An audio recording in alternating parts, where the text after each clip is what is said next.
Usai dibuka secara resmi, sosialisasi pengembangan dan peningkatan produksi tanaman perkebunan tahunan tahun 2018 pun dimulai.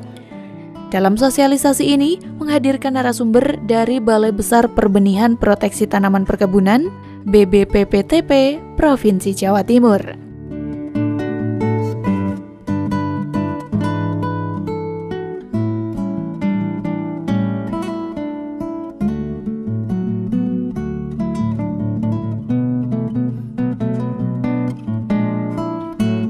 Untuk sosialisasi, ini narasumber kita ngambil dari memang istilahnya orang yang sudah spesifikasi, yang memang ahlinya, yaitu dari BPPTP Jawa Timur yang ada di kantornya itu di Jombang. Dan kebetulan memang Pak Martono ini kesehariannya sebagai istilahnya petugas yang ditempatkan di Dinas Pertanian dan Pangan Kabupaten Blitar, sehingga kami agak lebih mudah lah sehingga dalam mencari narasumber. Sehingga kita ngambil Pak Martono, memang kesehariannya memang bersama kami, kebetulan ada di bidang perkebunan. Betul loncat, enten malih Pak, betul loncat musiman Pak. Ketika musim kemarau, ada lagi yang sangat repot ini, betul gantol. Dan itu direpes sih kali ponco-ponco nonton ibu betul gantol Pak. Yang repot itu Pak, ketika kita nanam tanaman naungan yang permanen. Untuk tanaman kopi, kebun kopi lah, di kebun kopi itu yang paling benar adalah itu tadi lamtoro. Kemudian bisa alternatifnya Tririside Pak, utawi Ramayana. Itu kan nggak sampai dipotong pohonnya kan? Tamping nggak? Nah, kalau untuk Ramayana amannya di situ. Tamping nggak mau Pak. Masalahnya kalau dia makan Ramayana, daunnya dia kembung. Dan itu otomatis dengan adanya nanam ramban terus kemudian berdusai kembung, jangan betul mungkin golek jenis bibit tanaman Ramayana itu kan ngoten bagi biopo bukan tinggi pakan sing jangan tanam kan sing kira-kira multi, artinya bisa dimanfaatkan untuk pakan ternak itu Pak. Jadi sebetulnya kalau lada itu tanaman lama sama Pak, tergolong dalam komoditi ekspor. Lada, vanili, kemudian kopi, coklat itu komoditas ekspor, jadi pasarannya mendunia. Jadi untuk lada kalau kita panjenengan itu sudah tahu lah bentuk tanamannya, terus buah ketika berbuah itu yang enak sekarang gini, pembibitan perbanyakan pada tanaman lada itu kan diambil dari sulurnya Pak. Jadi sistem stek yang kita ambil itu minimalnya itu 3 ruas. Kata orang Balirjo telung ros. Nah, telung ros itu diambil 3 ros lagi. Ini pun pinter nih Pak ini. Kayak kompon bibit-bibitnya gitu nih. 3 ros. Yang ros pertama itu harus terkubur atau harus terpendam di tanah. Jadi tinggal 2 ros lah ya di atas. Gitu. Saya pernah belajar. Jadi stek seperti itu cuman pada bulutan, pada bedengan lebarnya 1 meter, panjangnya menyesuaikan. Itu saya tanami di situ Pak, tapi disungkup. Kalau mau pembibitan sendiri, berhubung ini tidak membibitkan sendiri, bibit ini datang sudah di polybag, kan kita tinggal nanam. Lalu nanam bibit, sisa ini kok pribon prosedurnya, pribon Pak. Bibit sembarang, kan dipersiapkan lubang tanam, kan ada persiapan lubang tanam. Sampun siap, ini bibitnya pun untuk gitu Pak.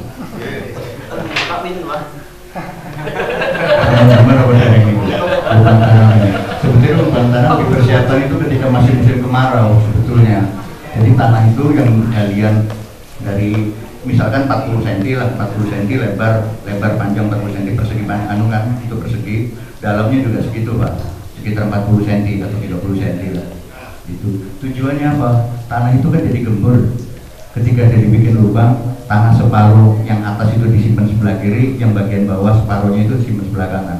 Nah yang atas ini nanti ketika musim tanam biar kena sinar matahari dulu, gitu. Karena ini sudah musim hujan ya habis lewat, kan gitu. Tapi nggak ada masalah, masih bisa Pak. Jadi yang tanah di bagian atas itu tadi di DWN di sebelah kiri, ini kalau ketika mau tanam dicampur rebu kandang Pak, dikasih rebu kandangnya.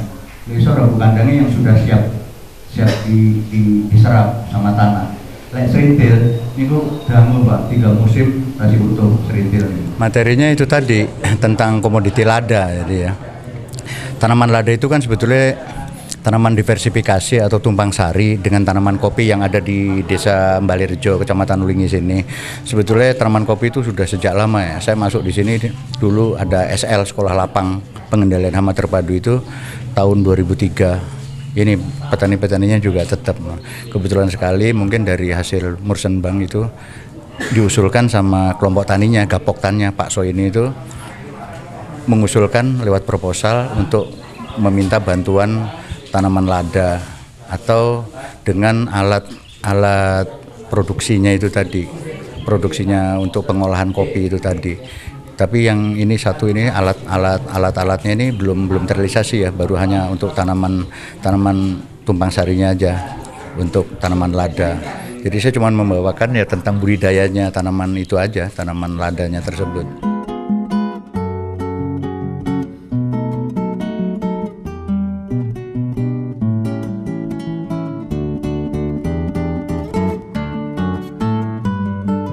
Salah satu yang disampaikan narasumber pada sosialisasi kali ini adalah cara penanaman tanaman perkebunan tahunan, dalam hal ini adalah tanaman lada.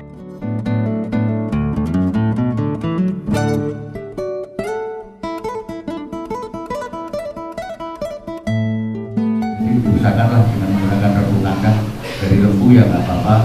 Kalau serintil itu digiling lebih bagus. Nah, itu ketika penanaman itu tanahnya sebelah kiri bagian atas tadi Pak, yang disimpan di sebelah kiri campur rebung kandang, disimpan di dasaran dulu di bawah, jadi nggak langsung polybag disobek langsung itu dicemne, jadi kayak dasaran dulu Pak. Dasarannya itu tadi tanah yang sudah tercampur rebung kandang 40 cm Pak ya, bisa jauh. Nah, antara dari pohon naungan itu antara 20 sampai 40 cm penanamannya, jadi bukan mepet kalau bukan dipepetnya banget kali tanaman naungan. Misalkan laktoro, modal itu dipepetnya kalah Pak, nanti kalah gitu, unsur haranya kalah gitu. Bisa dimengerti Pak? Sambil jalan ada yang perlu dipertanyakan dengan tangletnya Pak ya? Santai mawon. Jangan kasih kemutan kulo Pak. Ini kaos 2003 ini ya, masih bagus. Jadi itu langkah pertamanya Pak, kita buat lubang tanam dulu. Ini bukan main loh Pak, bantuan ini sebanyak itu hanya untuk 2 kelompok, berarti berapa ribu banyak Pak? 4.500 per kelompok, 2.250 per kelompok. Itu harus tertanam Pak targetnya. Jadi ojo digeletaknya terus banyak saya Pak ya. Bantuan itu dulu saya di Disbun ya, jadi bantuan dari Disbun itu banyak yang masuk ke kelompok itu overload lah. Jadi petani sudah tertanam ternyata masih banyak. Contoh jangan jauh-jauh di Desa Ngaringan, itu bantuan kakao itu di depan kantor desa itu sampai ada moneh Pak, moneh dari provinsi itu, singkatnya siapa? Aku petugasnya. Waduh mati itu tadi. Jadi tolong ditanam, nanti bantuan tersebut bikin lubang tanam terus disiapkan rebung kandangnya. Mungkin bagi ini masalahnya kita nggak bicara pembibitan, jadi bibit ini sudah siap, tinggal nanam. Panjenengan nanam itu sementara dikasih air dulu Pak, kan betul di tengah tanaman naungan ini tuh, sing ajenge di damel rambatan itu kan betul Pak, dikasih aja lah segaran kering 1,5 meteran itu dicepne terus damel rambatannya si lada tersebut. Jadi untuk apa ya? Apa sih? Mancing pertumbuhannya merambat ke atasnya dulu, kan betul Pak. Kalau bicara di antara 20 cm sampai 30 cm dari pohon yang akan jadi naungan, jadi rambatan itu ditunggu. Berapa luas sih Pak? Ini bibit yang 30 cm 4 luas Pak.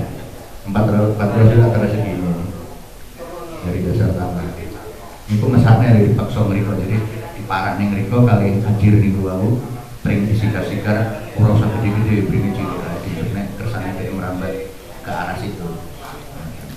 Terus untuk perawatan ini juga sebetulnya perlu pemupukan Pak.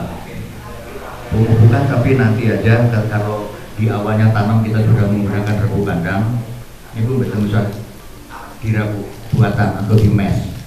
Itu betul sehari, makanya tahun berikutnya aja ketika musim hujan datang, itu baru diadakan pupuknya.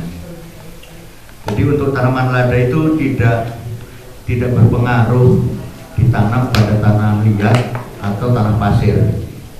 Ada Pak, masalahnya di Nglegot juga, di Modangan, di Karanganyar itu ada, di kebun kopi itu juga ada diversifikasi atau tumpang sari dengan tanaman lada. Banyak Pak kalau di Modangan.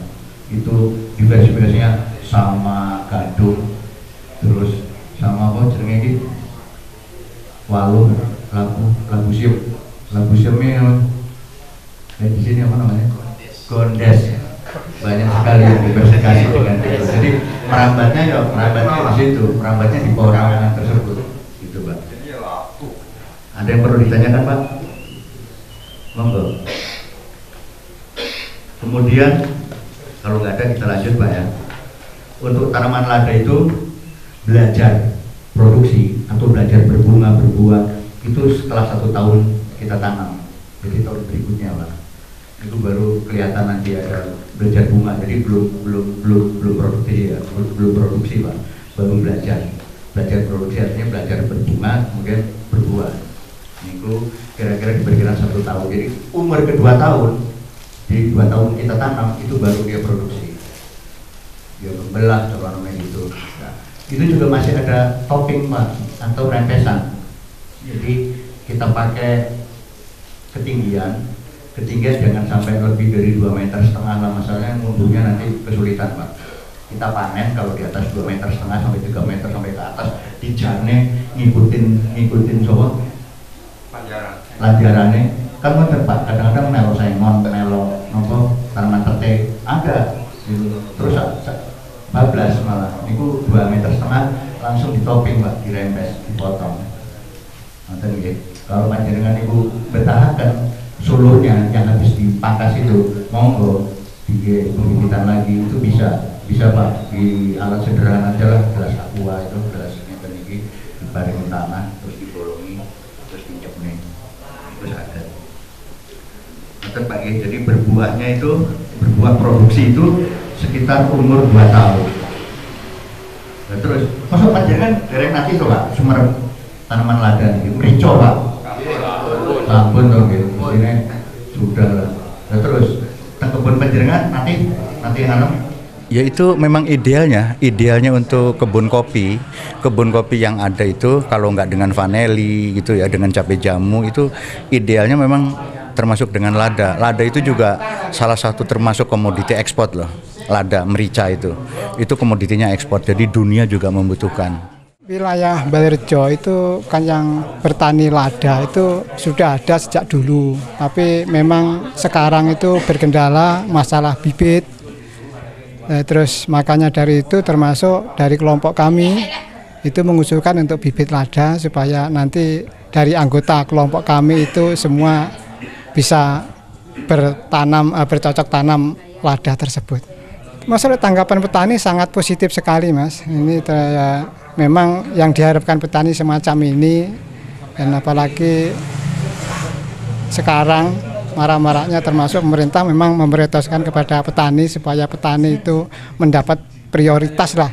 Apa keluhan dari petani, apa termasuk kekurangan dari petani, nanti kan bisa terserap oleh petani.